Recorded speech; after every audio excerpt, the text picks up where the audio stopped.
여러분들 안녕하세요. 우리 4단원 세 번째 단원이죠.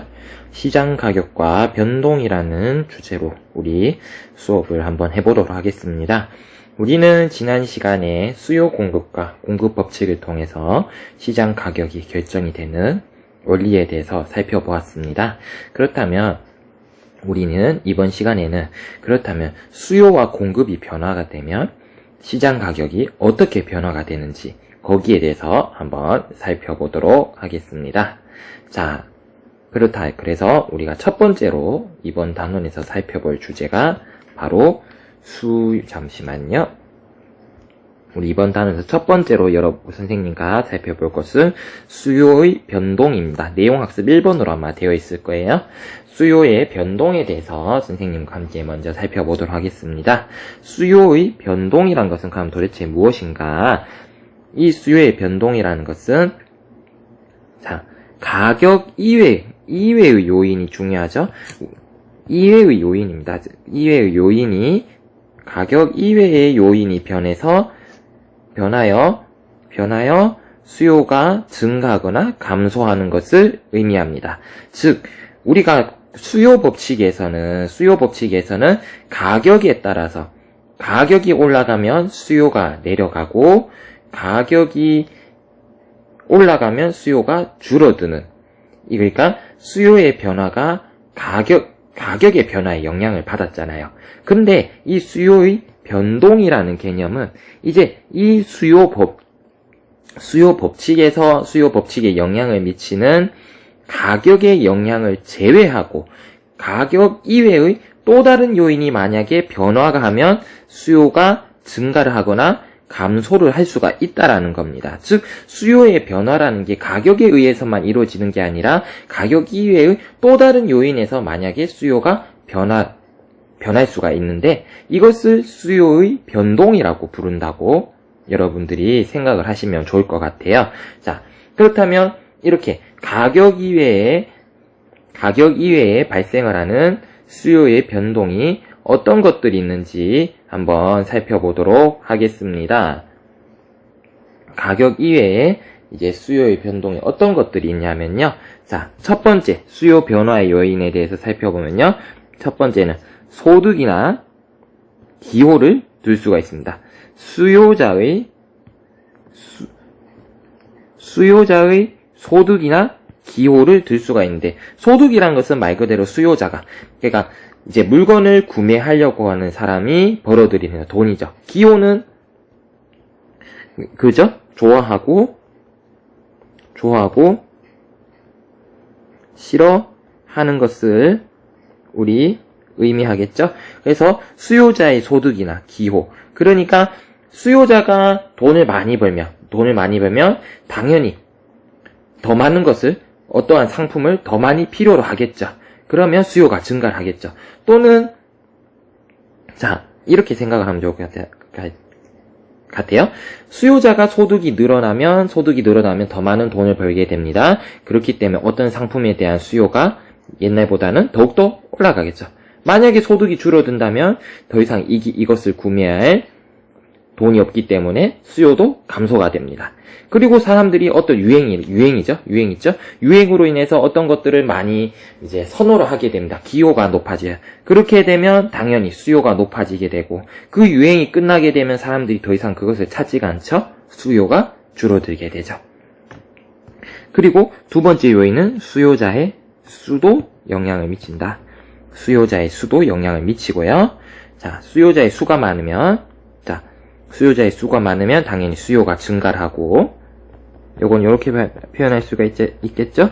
수요자의 수가 증가를 하면, 그렇죠? 수요가 증가를 하게 되고, 수요자의 마찬가지 수가 감소를 하게 되면 수요 역시 어떻게 된다? 감소가 되어지더라는 거고요. 그리고 세 번째는 대체재와 보완재와 같은 연관재화의 가격입니다. 자, 우리 요 용어들을 한번 조금 살펴볼까요? 대체재와 보완재라는 거, 여러분들 학습지에는 아마 용어 알아보기로 되어 있을 겁니다. 대체재라는 것은 다시 한번요. 대체재라는 것은 무엇이냐면 어떠한 상품을 대신해서 쓸 수 있는 재화입니다. 그러니까 어떠한 재화와 서비스를 대신해서 쓸 수 있는 재화를 우리 대체재라고 부릅니다. 자, 예를 들어 가지고 내가 사이다가 있어요. 사이다를 사고 싶은데 사이다를 먹고 싶으면 탄산에 톡 쏘는 그런 느낌을 느끼고 싶어요. 그래서 사이다를 사려고 하는데 사이다가 너무 비싸다는 거죠. 근데 옆에 보니까 뭐가 있더라? 그렇죠. 싼 가격에 콜라가 있습니다. 싼 가격에 콜라가 있다. 그렇다면 그거 하면서 나는 탄산에 톡 쏘는 맛을 느끼고 싶으니까 사이다를 대신해서 콜라 더 가격이 비싼 사이다를 대신해서 가격이 저렴한 콜라를 구매해서 나의 이런 욕구를 만족시킬 수가 있죠. 이렇게 내가 어떤 것을 통해서 어떤 상품을 통해서 얻을 수 있는 것을 대신해서 쓸 수 있는 재화를 우리 대체재라고 부릅니다. 두 번째는 보완재라는 게 있어요. 보완재라는 것은 무엇이냐면요. 자, 소비 때 해당 상품보다 더 큰 만족을 얻을 수 있는 재화를 우리 보완재라고 부릅니다. 자, 내가 이것을 소비했을 때 내가 원래 구매하려고 하던 상품보다 내가 구매한 상품이 더 큰 만족을 얻을 수 있다. 그럼 우리 이것을 무엇이라고 부르냐면 보완재라고 부른다라는 거야. 그러니까 어떤 상품에 대한 대체재라든지 보완재가 많다면 당연히 수요는 어떻게 될까요? 감소하게 됐죠. 이와 반면에 대체재라든지 보완재가 부족하다면 당연히 그 상품에 대한 수요는 증가를 하게 된다라는 겁니다. 다시 한번 요거 정리하면 어떤 상품에 대한 대체재와 보완재가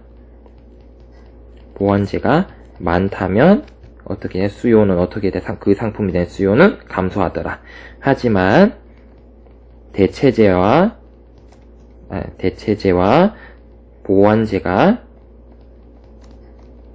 부족하다면 해당 상품의 수요는 어떠하더라? 증가할 수밖에 없다라는 겁니다. 그리고 미래에 대한 가격 예측. 그러니까 지금과 미래의 가격을 비교했을 때 또 수요가 달라진다는 거죠. 자, 이건 어떻게 영향을 미칠 수가 있냐면, 자, 현재 가격과 미래 가격을 비교했을 때 현재 가격이 비싸고 미래 가격이 저렴할 것 같다라고 예측이 되어지면 당연히 현재 수요는 어떻게 될까요? 감소를 하게 되겠죠. 왜? 미래에 이것이 쌀 거니까 현재 이것을 살 필요가 없죠. 미래의 가격이 떨어졌을 때 사면 되니까. 그래서 현재 수요가 줄어들게 되고요. 반면에 현재 가격과 반대 상황이 나요. 미래 가격을 비교했는데 미래 가격이 훨씬 더 비쌀 것 같다. 이렇게 예측이 되어진다면 그럼 미래는 비쌀 거니까 조금이라도 더 살 때 이 상품을 구매를 해야 되잖아요. 그래서 현재의 수요가 어떻게 되어진다고요? 바로 증가하게 되어진다라는 거. 요런 변화들 여러분들 기억을 해두시면 좋겠습니다. 자, 그래서 우리 밑에 보시면 그래프가 있는데요. 요 그래프 우리 꼭 좀 알아두셨으면 좋겠습니다. 자, 수요 곡선이 있어요. 이제 수요 곡선만 한번 볼게요. 요 곡선만 지금 한번 보도 수요 곡선인데 우하향하는 수요 곡선이 있습니다. 수요 곡선이 있는데 자, 여러 가지 소득이 지금은 여기가 A라는 지점이 발생을 했어요. A라는 지점이 현재는 여기가 무슨 가격이죠? 그렇죠. 균형 가격이고요. 그리고 이 지점이 균형 거래량이죠. 자, 근데 만약에 소득이 늘었다. 첫 번째 소득이 늘었다. 두 번째 대체재 가격이 올랐다. 수요자가 늘었다. 보완재의 가격이 내렸다. 가격이 더 올 걸 예상된다. 선호도가 높아졌다. 이러한 이유로 인해서 수요가 증가를 하게 됩니다. 수요가 증가를 했어. 그렇다면 이 수요 곡선이 어떻게 된다? 이제 현재 여기에서 이쪽으로 옮겨가게 되죠. 그러면 당연히 이 균형 가격도 이제 어떻게 된다? 이 지점으로 옮겨가게 되죠. 균형점이 옮겨간다. 여기를 우리 A-라고 해볼게요. 자, 이동을 하게 되죠. 그래프가 이제 이 그래프를 봐야 돼요, 여러분들. 이 그래프와 공급 곡선이 이루는 그래프를 봐야 되니까, 지금, 요렇게 이제 이동을 해서 우리가 봐야겠죠. 균형 가격도 어떻게 됐어요? 요 지점으로 우리 더욱더 상승을 했고, 이때 균형 거래량도 어떻게 됐다? 더욱더 많아졌음을 우리가 볼 수가 있습니다.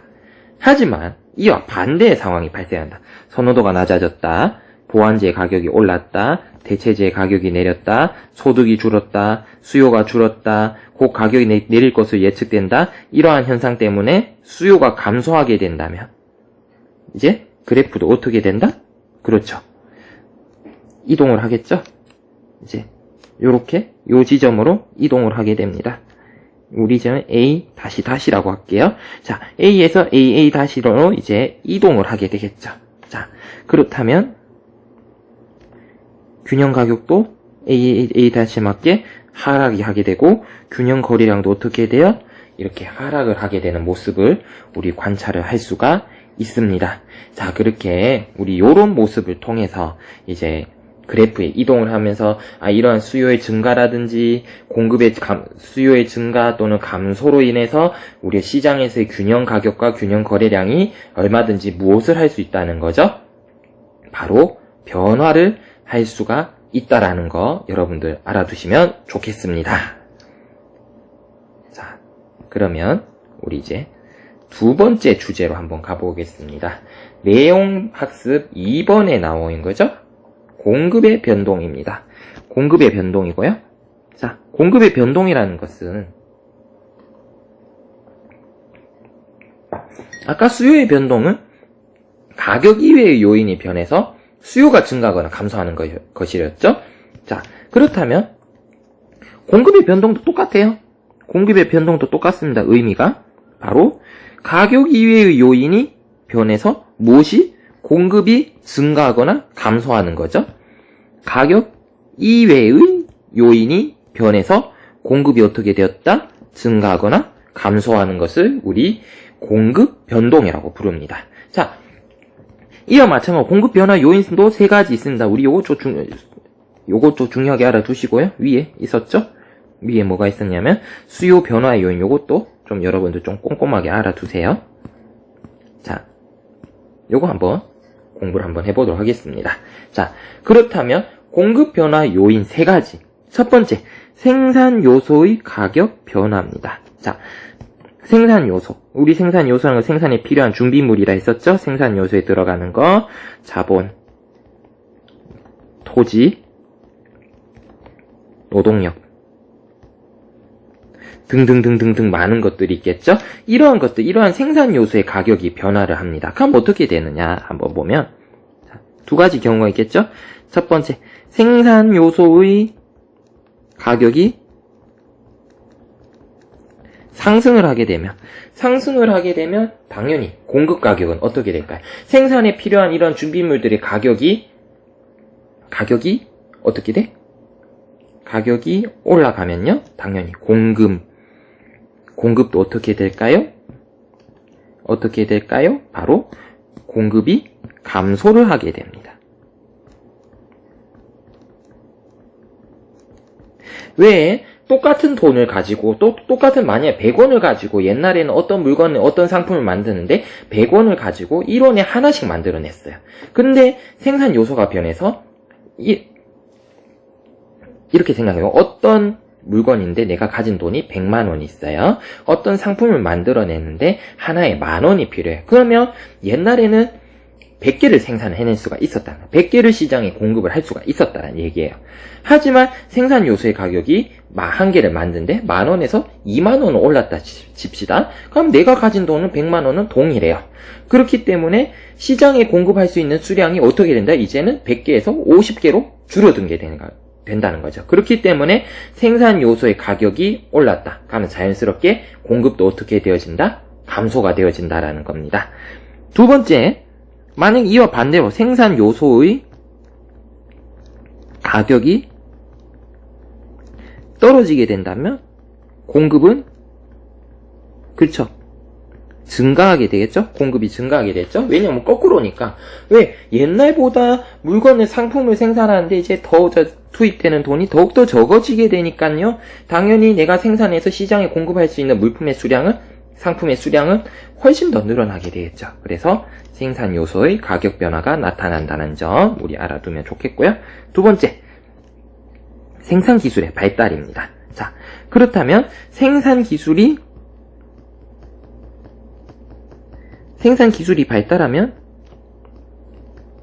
발달하면 공급은 어떻게 된다? 공급은 더욱 증가를 하게 된다는 거죠. 자, 왜냐하면 생산 기술이 발달했다는 것은 이걸 무엇을 의미하면 생산 기술의 발달은 바로 생산의 효율성이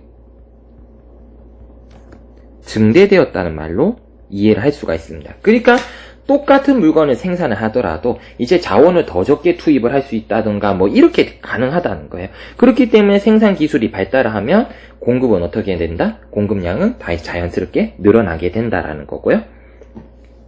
자, 세 번째는 공급자의 수나 미래에 대한 예측입니다. 자, 공급자의 수도 중요하겠죠? 왜? 공급자의 수라든지 미래 예측이라든지 이런 것들을 통해서 자, 두 가지로 떼서 한번 볼 수 있을 것 같아요. 자, 이것도 공급자의 수가 증가하면 당연히 공급량은 어떻게 될까요? 증가를 하게 되겠죠? 공급자의 수가 늘어난다면. 반대로 공급자의 수가 줄어든다면 공급량도 어떻게 된다? 그렇죠. 당연히 줄어들게 되겠죠. 자, 미래에 대한 예측을 보시면 미래에 대한 예측이 만약에 미래가 확실해요. 미래 예측이 확실하다. 그렇다면 이 물건을 팔아가지고 이 물건을 시장에 공급하면 내가 더 많은 돈을 벌 수 있을 것 같아. 이것이 확실해지면 공급량도 어떻게 된다? 그렇죠. 공급량이 늘어나지게 됩니다. 하지만 미래가 불확실하다. 이것을 통해 가지고 내가 돈을 벌 수 있을까? 이런 불확실성이 커진다면 당연히 시장에 공급되는 양도 어떻게 되냐면 줄어들게 된다는 거죠. 이런 것을 통해 가지고 이제 그래프 변화가 나타납니다. 자, 어떻게 되느냐? 마찬가지로 요 점이 A점이라고 치면 여기가 그렇죠? 균형 거래량, 이제 균형 가격이었죠? 균형 가격, 그리고 이 지점이 균형, 그렇죠? 거래량이었죠. 균형 가격과 균형 가격이라고 치면, 균형 거래량이 성립이 된다 치면, 첫 번째, 생산 기술이 발달했어요. 생산 기술이 발달하면, 그렇죠. 우리 생산의 효율성이 증대가 되니까 공급이 늘어난다고 했었죠. 제품 가격이 내려갈 때 미래 예측이 확실히 제품 가격이 내려갈 것 같은 미래 예측이 되면 공급이 늘어나겠죠. 자, 공급자의 수가 늘어서 당연히 공급량이 늘었겠죠. 생산 요소의 가격이 떨어졌어요. 그러면 당연히 공급이 증가하겠죠. 우리 위에서 봤었죠. 자, 그래서 이러한 공급의 증가로 이제 공급 곡선이 변해. 수요 곡선은 고정이고요. 얘는 고정입니다. 공급 곡선만 변했어. 자, 공급 곡선이 변했습니다. 어떻게 변하냐? 자, 공급 곡선이 지금 공급이 증가하니까 이렇게 갔네요. 오른쪽으로 더 이동을 했네요. 공급이 늘어나니까. 자, 그래서 우리 이렇게 A-라는 지점이 만들어졌습니다. 그렇다면 이제 균형 가격과 균형 거래량도 어떻게 해야 돼요? 이동을 해야겠죠? 자, 그래서 균형점이 A에서 A-라는 지점으로 균형점이 이동을 했습니다. 그러니까 균형 가격은 더욱더 내려가고 균형 거래량도 어떻게 된다? 더욱더 증가를 하게 된다는 거죠. 자, 그래서 공급이 증가함을 인해 가지고 이런 여러 가지 요인으로 공급이 증가가 된다면 시장에서의 가격은 어떻게 된다? 내려가게 되더라는 거 우리 알 수가 있었고요. 자, 이제 두 번째 볼게요. 제품 가격이 오를 것 같다. 미래가 불확실하다. 그리고 생산 가격이 올랐다. 생산 요소의 가격이 올랐다. 공급자의 수가 줄었다. 이렇게 되면 무슨 감소가 나타난다? 바로 공급 감소가 나타나게 되죠. 공급 감소가 나타나게 되니까 이제 공급 곡선이 이제 반대로 가게 됩니다. 공급 곡선이 이렇게 이동을 했어요. 여기를, 이 지점을 우리 A 다시다시라고 선생님이 한다면 다시 이렇게 끄어볼까요? 균형점이 그러면 A에서 A 다시다시로 이동을 했습니다. A에서 A 다시다시로 이동을 했으면, 자, 그렇게 되면 시장 가격이 어떻게 됐다는 거야? 바로, 그렇죠. 시장 가격이 증가를 했고, 균형 거래량도 어떻게 돼? 시장에서 가격이 결정되는 균형 거래량도 오히려 더욱더 감소를 하게 된다는 거죠. 이렇게 우리가 수요 법칙, 공급 법칙에서 가격이 변동함에 따라 가지고 수요와 공급이 변한다 우리가 확인했잖아요. 그럼 시장에서는 가장 명확하게 가격에 의해서 변동을 하지만 이러한 다른 요인에 의해서도 변동이 일어날 수 있다라는 점을 여러분들이 꼭 알아두셨으면 좋겠습니다. 자, 그럼 우리 이제 마지막으로 한번 볼게요. 자, 시장에서 가격 변동인데요.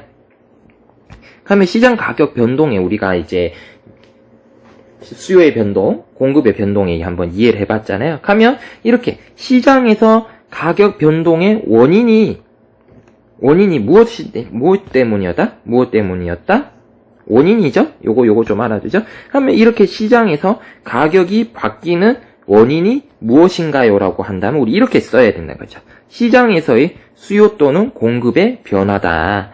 수요와 공급의 변화가 일어났기 때문이다라는 거. 자, 여러분들 요 말을 꼭 좀 기억을 해 두시기 바랍니다. 자, 그래서 시장에서의 가격의 변동 양상은 크게 네 가지 형태로 나뉘어집니다. 그러니까 이 네 가지 형태 그거예요. 우리 수요의 변동이 일어난다. 수요가 증가하고 수요가 감소한다. 또 공급의 변동이 일어나서 공급이 증가하거나 공급이 감소한다. 네 가지 특징이 있는데요. 네 가지 양상이 있습니다. 그래서 시장 가격의 변동 양상 여러분들이 꼭 좀 기억해 두시고요. 첫 번째, 수요 증가. 수요가 증가를 하게 됩니다. 그러면 이때는 어떻게 되냐면 그래프가 수요 곡선이 오른쪽으로 이동을 하게 됩니다. 수요 곡선이 오른쪽 이동. 그래서 가격이 어떻게 된다? 가격이 상승하게 된다는 겁니다. 가격이 상승한다. 그래서 수요가 증가하면 수요 곡선 오른쪽 이동 가격 상승 이렇게 외워주세요. 수요 증가 수요 오른쪽 이동 가격 상승. 자, 두 번째 가겠습니다. 수요가 이제 어떻게 된다? 감소하게 됩니다. 그러면 수요 곡선이 왼쪽으로 이동을 하게 됩니다. 그러면 균형점이 이동을 했죠? 우리 눈으로 봤었죠? 그래서 어떻게 된다? 가격이 하락한다. 자, 다시 한번 정리해 보겠습니다. 수요의 변동이 일어나서 수요가 감소하게 됩니다. 수요가 감소했다. 수요가 감소했으면 수요 곡선이 어디로? 이젠 왼쪽으로 이동하게 됩니다. 그렇게 해서 가격이 하락하더라. 여러분들 기억해 주시기 바랍니다. 자, 세 번째 이제 공급의 변동이 일어났습니다. 공급의 변동이 나서 공급이 증가했습니다. 공급 증가로 인해서 공급 곡선은 이제 어느 쪽으로? 오른쪽으로 이동했습니다. 그랬더니 균형점도 이동을 해서 가격은 어떻게 됐다? 시장 가격이 하락하더라. 자, 어떻게 외워야 된다고? 공급이 어떻게 되었다? 증가였다. 그래서 공급 곡선이 오른쪽으로 이동을 해서 가격이 하락했다. 이해하시면 되겠고요. 마지막으로 공급 감소가 나타납니다. 공급 감소가 나타나면 공급 곡선이 왼쪽으로 이동을 해서 가격이 하락하더라. 다시 한번 정리할게요. 공급 감소가 발생을 한다면 공급 곡선이 왼쪽으로 이동을 해서 가격이 상승한다. 미안해요. 공급 감소는 가격 상승이죠. 자, 우리 요 4개 반드시 여러분들이 키워드를 통해 가지고 외워두시고요. 그래프 형태가 이렇게 나타난다는 거예요. 즉 마지막으로 한번 정리해. 요 그래프 4개 여러분들 꼭 알아두셔야 됩니다. 수요가 증가했다. 수요가 증가하니까 수요 곡선이 이제 무슨 쪽으로 이동했다? 그렇죠. 수요 곡선이 얘가 수요죠. 우하 향하는 수요 곡선이 이제 어디로 갔다? 오른쪽으로 이동을 했더라. 오른쪽으로 이동을 하니까 균형점이 이동을 해서 그래서 무엇이 올라갔더라? 시장 가격이 상승했음을 우리가 알 수가 있었죠. 자, 수요가 감소했다. 우하향하는 곡선 항상 무슨 곡선? 수요 곡선이었습니다. 이때 수요가 감소하면 수요 곡선이 이제 무슨 쪽으로 간다? 그렇죠. 왼쪽으로 이동을 하게 되죠. 왼쪽으로 이동하니까 균형점도 무슨 점으로 가냐면 왼쪽으로 이동을 하게 됩니다. 그러니까 우리 살펴봤을 때 이제 가격은 어떻게 되더라? 가격이 떨어지더라. 수요가 감소하면 가격이 감소한다. 세 번째 가겠습니다. 이제 공급이 증가했습니다. 그렇기 때문에 우리가 봐야 될 그래프는 바로 우상향하는 공급 곡선 그래프를 봐야 되죠. 공급 곡선 그래프를 보니까 공급이 증가를 하니까 그래프가 무슨 쪽으로 갔다? 오른쪽으로 이동을 했죠. 오른쪽으로 하니까 균형점도 오른쪽으로 이동을 했습니다. 자, 그래서 보니까 가격은 어떻게 되었어? 가격은 그렇죠. 공급이 증가하니까 가격이 하락했다는 걸 우리가 눈으로 확인할 수가 있죠. 그리고 마지막으로 공급 감소가 일어납니다. 공급 우상향하는 공급 곡선 그래프를 보니까 이제 어느 쪽으로 이동했다? 왼쪽으로 이동을 했습니다. 왼쪽으로 이동하니까 균형점이 어떻게 되었다? 균형점도 왼쪽으로 이동을 했다. 그래서 이때 가격 변화를 살펴보니까 균형 가격이 상승했다. 즉 상품의 가격이 상승했음을 우리 알 수가 있다라는 겁니다. 그래서 우리 시장 가격의 변화 그리고 이 그래프가 어떻게 변화하는지 여러분들 꼭 좀 기억해 두시기 바랍니다. 이번 단원 영상도 여기에서 마치도록 하겠습니다. 모두 긴 시간 수고하셨습니다.